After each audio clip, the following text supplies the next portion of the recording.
High speed रेल्वेच्या बदललेल्या अलाइनमेंटला विरोध आणि Pune Nashik semi high speed railway पूर्वीच्या आराखड्याप्रमाणे चाकण, खेड, मंचर, नारायणगाव, आळेफाटा मार्गे नाशिकला जावी या मागणीसाठी समस्त जुन्नर तालुक्यातील सर्व सामान्य नागरिकांच्या वतीनं सर्वपक्षीय आंदोलनाला पाठिंबा देण्यासाठी, आंदोलनात सहभागी होण्यासाठी उपस्थित तालुक्याचे आमदार शरददादा सोनवणे, माजी आमदार आदरणीय अतुल शेठ बेनके, सर्व पक्षाचे सर्वपक्षीय कार्यकर्ते, उपस्थित बंधूंना आणि भगिनींनो, खरं तर मी मगाच्या धरून सगळ्यांचं ऐकतोय जीएमआरटी जीएमआरटी जीएमआरटी. माझं स्वतःचं म्हणणं असं आहे शरददादा, जीएमआरटी हा प्रश्नच नाही. मला असं वाटतंय की याच्यामध्ये खऱ्या अर्थाने अडसर आहे तो SRVP. जीएमआरटी म्हणजे जॉईंट मीटर रेडिओ टेलिस्कोप आणि SRVP म्हणजे सुजय राधाकृष्ण विखे पाटील. डायरेक्ट बोलणं देखील धाडसाचं आहे. आपल्याला खऱ्या अर्थानं रेल्वेला जर विरोध कोणाचा असेल इकडच्या तो विखे पाटलाचा आहे, असं माझं स्वतःचं मत आहे. नगरमार्गे रेल्वे व्हावी त्याला आमचा विरोध नाही, पण आमचं काढून दुसऱ्याला द्यायला आमचा 100% विरोध आहे. जुन्नरकर त्याला काय विरोध करीत आले तर तो करणार. पूर्वीचा रेल्वे मार्ग हा आपला 235 किलोमीटरचा होता. आता ज्या वेळेला नगर शिर्डी मार्गे रेल्वे जाईल त्यावेळेला त्याच्यामध्ये काही किलोमीटरची वाढ होणार आहे. पूर्वीचा रेल्वे मार्ग त्याचं एस्टिमेटेड कॉस्ट दादा आपल्याला सांगितलं अतुल शेठ 16,000 कोटी. महारेलची स्थापना झाली, 7:40चा रेशो ठरला आणि 16,000 कोटीचं त्याचं एस्टिमेट होतं. आता पेपरला आपल्या जे वाचण्यात येते ते साधारणतः 25,000 कोटीपर्यंत जाते. म्हणजे सरकारचा हा पैसा वाया घालवायचं काम आहे का? दुसरी गोष्ट जीएमआरटी. आमच्या खोडदकरांनी साधारणतः 600 एकर अत्यंत बागायती जमीन जीएमआरटी प्रकल्पाला दिली. मगाशी आमच्या दिलीपरावने सांगितलं खोडदचे फक्त आमचे 11 लोक तिथं परमनंट आहेत. त्यानंतर आउटसोर्सिंग म्हणजे ज्याला आपण टेम्पररी बेसिसवर म्हणतो 40-41 लोक कॉन्ट्रॅक्ट बेसिसवर काम करतात. खरं तर जीएमआरटीचा स्थानिक म्हणून आपल्याला अजिबात काही उपयोग नाही. ग्रहताऱ्यांचा अभ्यास करत असताना आमचे जोंधळे साहेब आहेत, परवा त्यांना उतरूनच मला फोन आला होता. त्यावेळेला त्यांना विचारलं, त्यांचं म्हणणं असं आलं, आता आपल्या ताईंचं म्हणणं येते की पश्चिम भागातून शेवटचा अँटेना आहे त्याच्या पुढं 6 किलोमीटर आपला शेवटचा अँटेना कारखान्याच्या जवळ आहे. दादा तिथून पुढे जर 6 किलोमीटर म्हणलं तर तालुका आपला संपून जातो. त्याच्यामुळे तालुक्यामधून आपल्या रेल्वे जाणं किती अवघड आहे हे लक्षात येत आहे. खरं तर मगाशी अनेकांनी उल्लेख केला जीएमआरटी पूर्वी देखील होती. त्यावेळेला खरं तर हा विषय आला नाही की जीएमआरटीची अडचण आहे.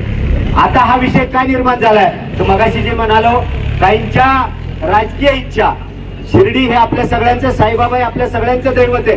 तिकडनं रेल्वे जावी आपल्याला आनंद आहे, पण आमचा रेल्वे मार्ग न बदलता तिकडनं रेल्वे जाण्यास आमची काही हरकत नाही. खरं तर आपल्या दृष्टीनं आंबेगाव जुन्नर या भागासाठी खूप आम्हाला रेल्वेची आवश्यकता आहे. ती याकरता की हा रेल्वे मार्ग जर झाला तर आमचा शेतमाल कमी खर्चामध्ये, कमी प्रवास खर्चामध्ये उत्तर भारतामध्ये म्हणजे दिल्लीकडे जाऊ शकेल. उत्तर भारताच्या सगळ्या बाजारपेठा आम्हाला खूप कमी खर्चामध्ये सहज गाठता येतील आणि त्याच्यामुळे आमचा शेतमालाचा जो प्रोडक्शन कॉस्ट आहे, उत्पादन खर्च आहे, तो कमी होईल. आदरणीय खासदार शिवाजीदादा आढळराव पाटील असताना त्यांच्या अगोदरपासून मला वाटतं 1995 पासून हा रेल्वे मार्ग व्हावा म्हणून तत्कालीन खासदारांपासून हा प्रयत्न सुरू आहे. आता पुढे आपल्याला असेच किरण वाटायला लागलं होतं की आता रेल्वे मार्ग होईल, आता रेल्वे मार्ग होईल. सुरुवातीला काहीतरी वेगळं निघालं, नंतर महारेल सारखा एक प्रोजेक्ट सरकारची कंपनी स्थापन झाली, त्याच्यात रेशो ठरला.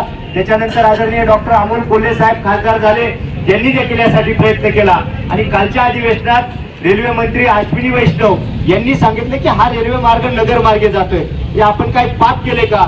खरं तर एक तर जीएमआरटी मुळे आपल्याला कोणत्याही प्रकारची MIDC आपल्या विभागात होऊ शकत नाही. एक साधी वेल्डिंगची मशीन टाकायची 30 किलोमीटरच्या रेडियस मध्ये ते जीएमआरटीचं NOC घ्यायला लागते. कोणताही कारखाना करायचा ते जीएमआरटीचं NOC घ्यायला लागते. मग आता जीएमआरटी मुळे जर आमचं नुकसान होत असेल तर तो जीएमआरटी प्रकल्पच बंद करावा अशी भावना असणं काही चूक नाही. खासदार डॉक्टर अमोल कोल्हेंच्या अगोदर दादा असताना मी स्वतः आणि आमचे पुढचे काही ग्रामस्थ दिल्ली या ठिकाणी तत्कालीन सायन्स मिनिस्टर हर्षवर्धन होते, त्यांना आम्ही पत्र दिलं होतं की जीएमआरटी मुळे स्थानिकांना काही उपयोग होत नाही, तर स्पेशल काहीतरी केस म्हणून आमच्या जुन्नर तालुक्यासाठी सायन्स मिनिस्ट्रीकडून काहीतरी मिळावं. पण त्या पत्राला देखील केराची टोपली दाखवली गेली. खरं तर आपल्या दृष्टीनं हा पुणे नाशिक हायस्पीड रेल्वेचा प्रोजेक्ट पूर्वीच्या अलाइनमेंटनी होणं अत्यंत गरजेचं आहे आणि या कामी आपण सगळेजण सर्व पक्षीय लोक एकत्र आलेलो आहोत. मी खरं तर ओतूरकरांना मनापासूनचे धन्यवाद देईल, आभार मानेल की आपण इनिशिएटिव्ह घेतला, आपण पुढाकार घेतला.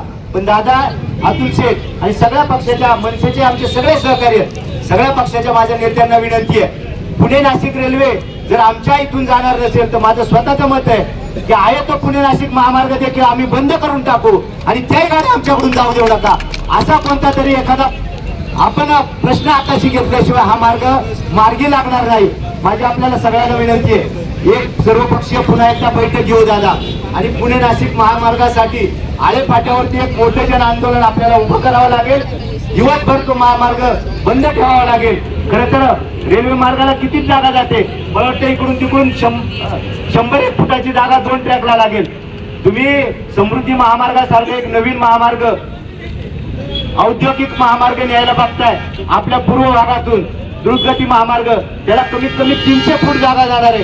ती तुम्ही जागा घेताय. मी स्वतः खासदार शिवाजीराव आढळराव पाटील असताना शिरोळे साहेब म्हणून जमिनींचं अधिग्रहण करण्यासाठी रेल्वेचे अधिकारी होते, त्यांच्याबरोबर बैठका केल्यात. याच्यासाठी जवळजवळ 400-500 कोटी रुपये हे सगळे अलाइनमेंट चेक करण्यासाठी खर्च झालाय. म्हणजे सरकारचे पैसे देखील याकरता वायाला गेलेले आहेत आणि असे पैसे फुकट घालवलेले.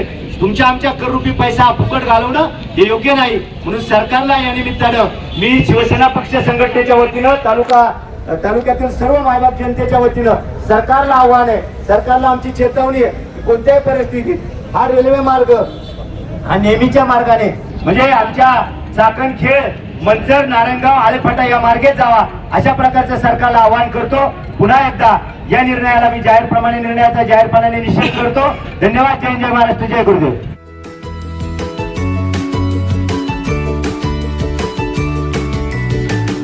बातम्या शेतीच्या, बातम्या मातीच्या,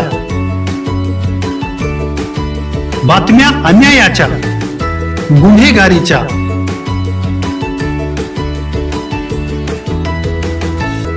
राजकारणाच्या आणि समाजकारणाच्या, शोषणाविरुद्ध बुलंद आवाज, जनसामान्यांच्या हुंकाराची गाज, सत्कार्याला प्रोत्साहन, दुष्कृत्याला अनुशासन, निर्भीड, निस्पृह, सडेतोड, बेधडक आणि रोखटोक म्हणजेच विघ्नहर टाइम्स. शोध बातमीचा, ध्यास सत्याचा. आपलं चॅनल, आपली बातमी. सबस्क्राईब तर कराच, पण बेल आयकॉनवर क्लिक करायलाही विसरू नका.